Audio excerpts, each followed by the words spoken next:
Your body is designed to move, but you're treating it like a piece of furniture. Modern life has you sitting for 12 plus hours a day and your body hates you for it. Your body wasn't designed to sit in a chair all day, then wonder why everything hurts. I'm going to show you how to work with your biology, not against it. If you want to make your body love you today, listen up! Let's first cover our ancestors and the reality, right? They walked 5 to 10 plus miles just to survive daily. They hunted, they gathered, they migrated constantly. Their bodies were in constant motion, not by choice, but by necessity. They didn't have any gyms, no programs, none of that bullshit. Just natural movement built into daily life. Evolution does not care about modern comfort. We've had cars and chairs for maybe 100 years. While humans evolved over hundreds of thousands of years, your body is still running on ancient software expecting ancient movement patterns. You can't hack evolution with a sedentary lifestyle and expect to feel good. And if you have this modern lifestyle, your body's going to start rebelling. You're going to have tight hips, you're going to have weak glutes, poor posture, low energy, and mental fog. Not because you're broken, but because you're not moving like you're designed to. Your body's literally designed to walk, run, and move. When you don't, it punishes you. And I'll tell you this, your ancestors walked more before breakfast than you walk all week. You just can't outsmart thousands of years of evolution. This isn't optional, it's biological necessity. So, walking, the foundation of human movement, the most underrated one as well. Because most people, when they think of cardio, especially in terms of the gym and stuff, they think of like jogging and stuff. But no, just doing incline walking after a strength training workout is actually the best thing you can do because it's lower intensity. You can do it daily and it does not interfere with gym recovery. Your body expects this as a baseline, not even as excessive. If you were to do hard ass jogs after every workout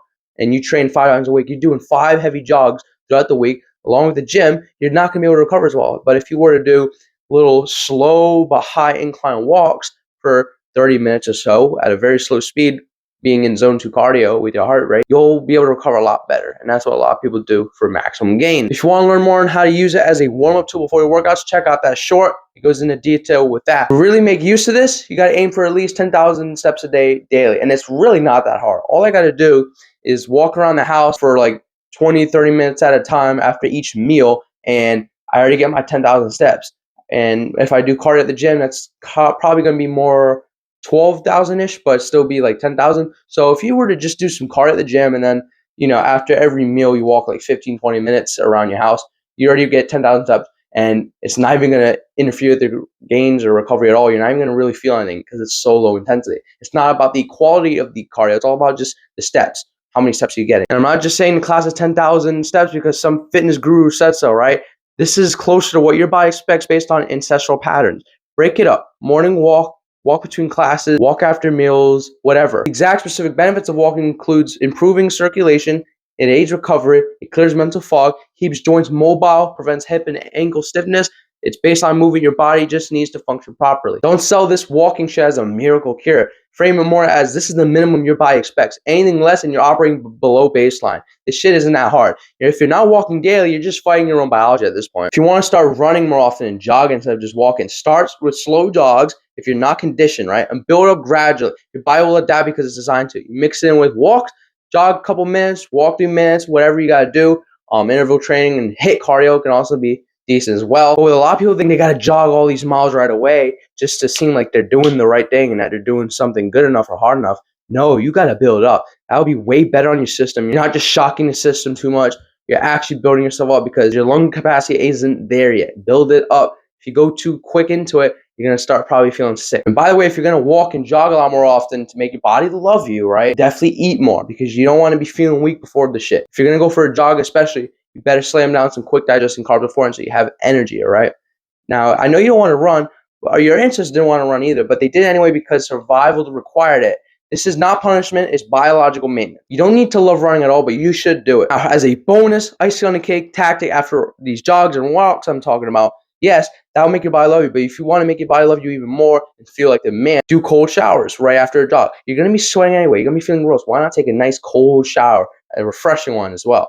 And this is another ancestral practice. Humans dealt with cold all the time back then, and even now, depending on where you live.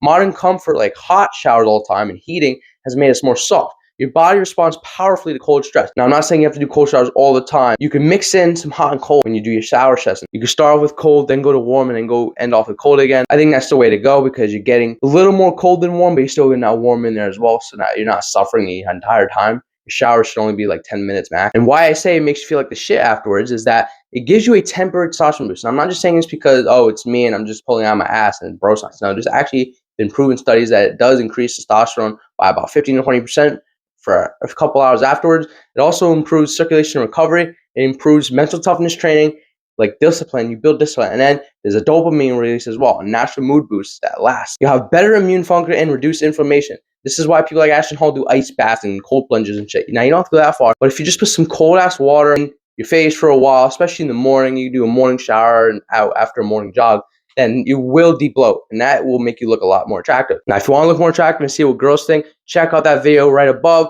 I talk all about it. I even rank the different traits that you could have to be getting more attention from girls. After you walk or jog or run, you finish a shower. Focus on breathing. Don't panic. Just breathe, right? It's tough. It's cold water. The discomfort is the point, though. You're training your stress response. Compound effect is including movement plus cold exposure, which equals your body functioning how it's designed. You feel more energized, recover faster, sleep better. This isn't bro science. This is working with your biology. So yes, just do the cold shower, especially earlier in the day. And because it's hard as fuck to deal with and it's so cold, you'll just feel like the shit afterwards. And because you got the hard thing out of the way first, now the rest of the stuff, even if it is technically hard, will feel easy later in the day. It sucks, but do it anyway, please. Now, this is an option in my opinion. You can ignore this advice all you want, but your body won't stop asking for what it needs. The pain, the stiffness, the low energy, the brain fog. That's your body screaming for movement. If you're stuck in this modern trap, your body fucking hates you and you want it to love you, right? You can take pills, you can do therapies, try biohacks, or you can just move like you're designed to, right? Modern trap includes making life so comfortable that we're starting to be uncomfortable. Sitting in chairs, always doing hot showers, not having any physical stress.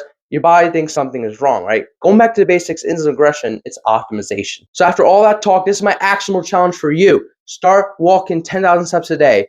Jog twice a week. Do a cold shower after those movements, like hard cardio. Do this for 30 days and see how your body responds. Improved mood and stress resilience, and your body will feel grateful, for goodness sake. Try all this for 30 days or keep complaining. Your choice. It's all up to you. Stop fighting thousands of years of evolution. So walk, jog, embrace discomfort like cold showers, and watch your body reward you. Please comment below if you're going to try the 30-day challenge I have set up, right? If this helped you, hit that like button. Subscribe for no horseshit ass backwards fitness content for students. Now make your body love you by doing what it's built for. It's that simple. Now get after it. See ya.